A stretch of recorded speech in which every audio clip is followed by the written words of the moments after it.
Chernobyl, a Russian disaster that happened over 1 year ago, yet people still remember it and its terrible implications. Now, one man, Stephen Kreminski, is trying to find life's answers in searching for Chernobyl. Kreminski has, after years of research, discovered a link between the activities of Puerto Ricans living in America and Puerto Rico and the Chernobyl disaster and nuclear meltdown. My name is Dr. Kreminski.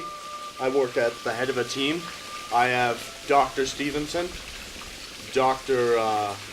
Vladimir, and of course, Dr. Niall Bergson. Niall Bergson, could you tell me what nationality was Niall Bergson? Puerto Rican. Puerto Rican. Would you mind elaborating on your relationship with this Niall Bergson during your time at the Chernobyl reactor? Well, Niall Bergson, he was a spy that the Puerto Rican intelligence organization put in, and he worked on Operation Magic Carpet, and he was part of the RIDE program. So, put it in short, his intelligence agency, the Puerto Rican intelligence agency, the top in the world, surely took us on a magic carpet ride. I see. At what time did you learn that Mr. Bergson was involved in the Puerto Rican spy program? Well, it was about the same time Puerto Rico came in with its military and started attacking Chernobyl. Could you...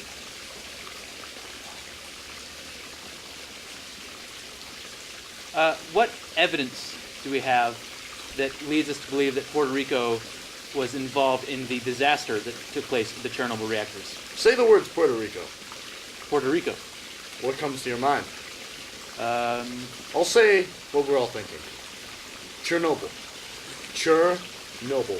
Plain and simple. That's what comes to your mind. You know why? Why, Doctor? Because that's who's responsible. The Puerto Ricans. You see, Chernobyl is the location of an ancient sword called the Sword of 1,000 Kings. Now, the Sword of 1,000 Kings held the secret to conquering the universe. The Puerto Ricans knew this, but the Chernobylians had barely started to tap into its power by building their new fancy reactors. And there's several diaries that were found around the area that explicitly state that Puerto Rico was involved, and in fact, several Puerto Rican flags were found right upon the site of the nuclear disaster. I see. And at what time did you learn of Puerto Rico's knowledge of the sword, and how did you react to the exploitation of this ancient power? Well, it's a double-edged sword, as me and my colleagues like to call it, because on the one edge, Puerto Ricans are naturally superior. This is what we know.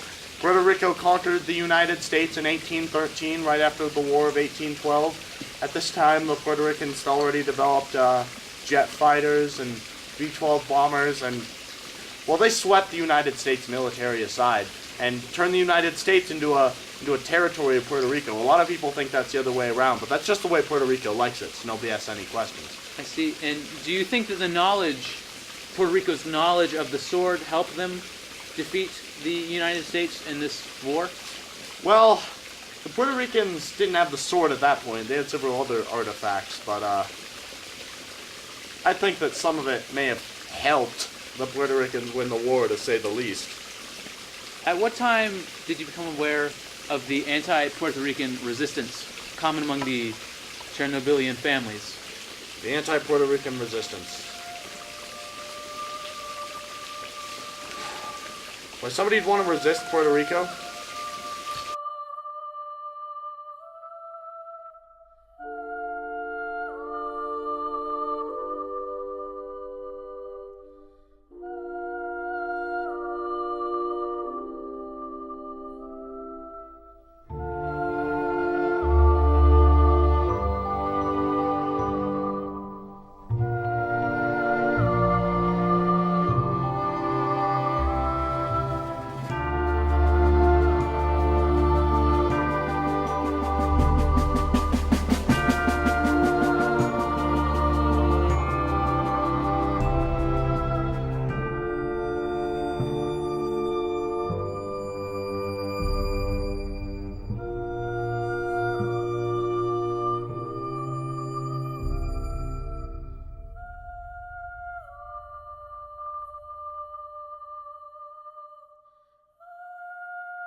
Yeah, let me tell you. Let me tell you what I abhorred on. You think you've heard some ridiculous things in your life. You think your dad covering your mom in Swiss cheese and putting her in between two big pieces of bread and cooking her in the oven. You think that's ridiculous. You should have heard about the Puerto Rican soccer game.